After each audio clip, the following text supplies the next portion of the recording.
Well, everyone, it's time for us to go and take a look at the iPhone 14 Pro Max and see if this iPhone is still worth buying in 2024. Now, spoiler alert, I think this is easily one of the best iPhones you can buy. It's still a really good priced iPhone as well, and it's still completely worth buying in my opinion. So let's go and see how this thing's holding up so far and see if it's still, decently holding up against even like 16s in the future. Here's the thing, if you want to pick up some iPhones I would recommend buying this year, links will be down in the description. You can get them from there. You can help support the channel at the same time. Now, starting off with the outside of the iPhone 14 Pro Max, this iPhone, without a doubt, still looks and feels so premium and so beautiful, it's not even funny. So this thing on the front has that 6.7-inch LTPO Super Retina XDR OLED display. It's 120Hz, very high brightness, 2000 nits brightness actually, and it's a very good looking panel. You have that dynamic island on the front, which looks beautiful. You have a fairly high resolution display as well, and there's a lot of stuff to love about this panel. I think for sure that dynamic island is a cool feature. I don't think it's like the biggest thing in the world, but it's a nice feature to have, I guess. Now that I've been using an iPhone with a dynamic island, it's a nice feature, but I will tell you, if you have a notch or something, it's not that big of a deal either. This thing looks very good. It's a very big panel though, and it's a very big phone. So if you've never used a big phone before, you might not be comfortable with this type of device, but if you have used a big phone before, then you know what you're getting with this thing. It's a big, blocky phone, but that's something that's really cool. And if you have, like I said, if you like these big phones, you're probably going to enjoy this one as well. So definitely on the front, without a doubt, one of the best panels Apple's ever made, and still one of the best screens on any phone that you can probably buy in this day and age. Now this iPhone has flat sides to it, just like every other iPhone, and it looks very good. I still love having these types of flat sides on these types of devices, which look great. So that in and of itself is a very cool thing going on for this particular phone. Now on the bottom, you're getting a lightning port. Now this is one of the last iPhones that actually brought a lightning port inside of it. And do I think that's a big deal? Not really. I think the lightning port is still perfectly fine. The fact that the 15 Pro Max now has USB-C, I've seen a lot of people making some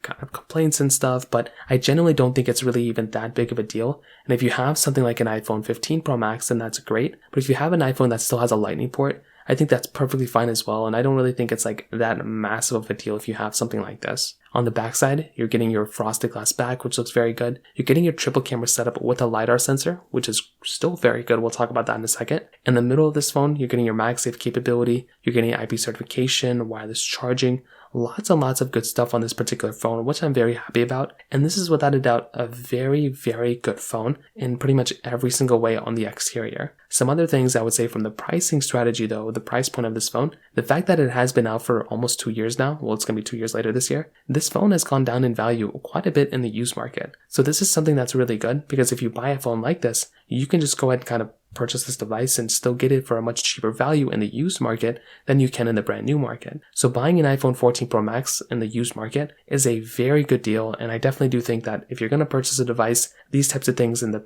cheaper markets are probably the better options as far as I can tell. So just another minor thing to throw in there. On the exterior though, thumbs up for me. I think it's a very, very good looking phone for sure. Now, camera wise, this iPhone still has a very good camera. It's not even 2 years old, so of course the camera is still going to hold up well. It has a 48 megapixel wide angle lens, 12 megapixel telephoto lens, and then a 12 megapixel ultra wide camera. And this is, again, by far still one of the best cameras Apple's ever made on their iPhone. You're getting that 12 megapixel wide angle camera on the front, and this is something that's really cool. 4K 60 on the front and the back of this particular device, which is very, very awesome. So having this type of camera quality, once again, is a super nice feature to have, because you can genuinely throw anything you want to on this particular phone, and this camera will be able to handle it. Whether it's outdoor photos, indoor photos, I've heard some stuff about low light photos on iPhones not being that well. I've taken some, low light photos on most iPhones that were ever made, and of course they're not perfect, but I think for my taste, they, kind of get the job done. It's always been the video and microphone quality has always been a little weird to me,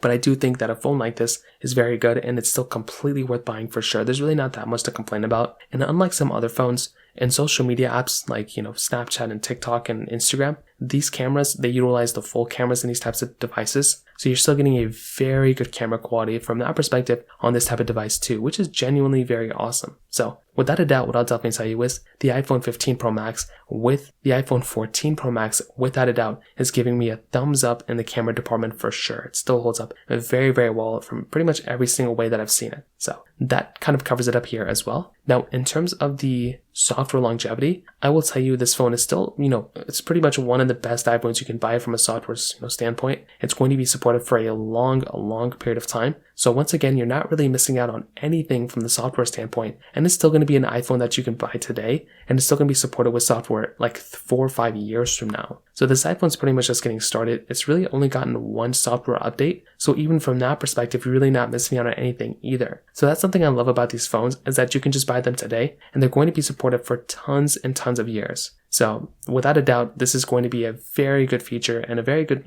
asset when you're buying an iPhone like the iPhone 14 Pro Max in this day and age. Now, another thing is the performance. I will tell you from a lot of things that I've ever done on this particular phone, it is easily still one of the best performing iPhones that you can pretty much just buy. It is a very good iPhone pretty much all across the board, but the performance of this iPhone is still top tier. You are basically getting that Apple A16 Bionic chip inside of it with 6 gigabytes of RAM. Now, this is a very good chipset still on this particular phone. So a few things to keep in mind here is that one, this particular iPhone, you're getting by far one of the best performing chipsets that you can buy on any device still. This is a very good performing phone, and like I said, there's really not that much to complain about here. The only thing I can even kind of think about is maybe the 6 gigs of RAM versus 8 gigs of RAM on some other phones.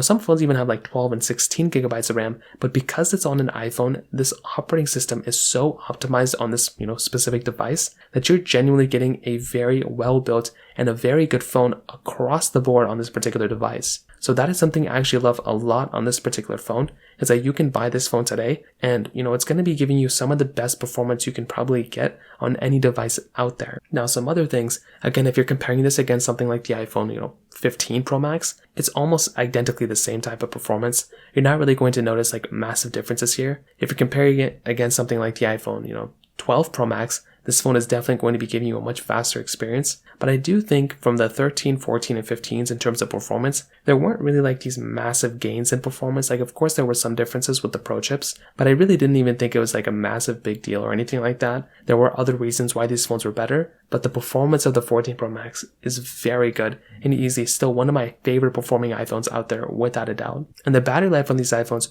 are also very good. It's a very good performing iPhone. It handles everything, like I said, that I've thrown at it, and that's another big, massive feature on this particular phone, is that it's just a fast performing device, and like I said, you can do everything you want to with it, and it definitely gets a thumbs up for me for sure. So to kind of sum up the video, what I'll definitely tell you is, I definitely do think the iPhone 14 Pro Max is a very good iPhone. It's still completely worth buying, and I think it's probably one of the best iPhones you can still buy. Is there, problems with it? Is there anything wrong with it? Of course, there's going to be issues and problems with the majority of devices, but this is a very good iPhone that I'm a big fan of, and I can't really think of too many things that are wrong with it. I think if you need an iPhone, and if you are willing to spend maybe $800 something for it, maybe even $700 in the used market, it's a very good iPhone, and it really doesn't get that much crazy better than this one from that perspective. So in terms of that kind of covers it up there. If you have any other thoughts or questions though, let me know in the comment section below. Hit the like button, that would mean so much, but definitely hit that subscribe button. More importantly than everything else, I love every single one of you guys. Hopefully I'll catch you guys in the next video. Peace out till then.